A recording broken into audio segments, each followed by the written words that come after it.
Dolmasa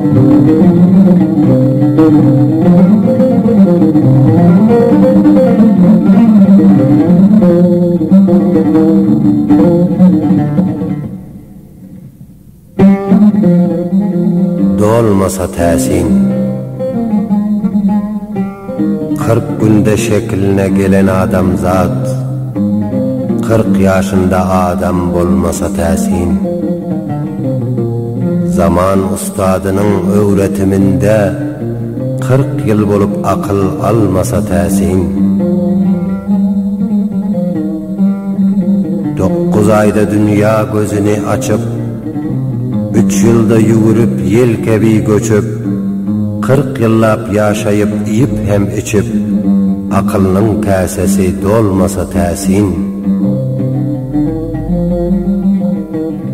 15 yaşta il arasına katılıp 100 yola yolunda sürçüp yıkılıp dünya oyununda yüzler utulup yaxşı yaman parxın bilmese təsin Bolca oğlan 15'inde baş bolor Bolmacağa 25 hem yaş bolor İnsanın ziyneti akıl huş bolor Arada munça parx bolması təsin Yaman zadı yüzler yola sinasa Yamana ulaşıp canın kıynasa Yaman onun canı bile oynasa Yamanlığın yine bilmese təsin Pent bersen pendine kulak salmasa Pent bersen pendine kulak salmasa Görkezsen de dost düşmanı bilmese Yas yerde ağlayıp toyda gülmese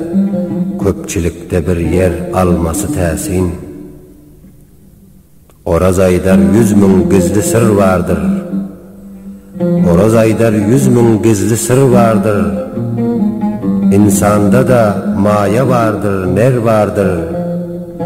Her kime oturacak ayrı yer vardır İnsan bolup bunu bilmese təsin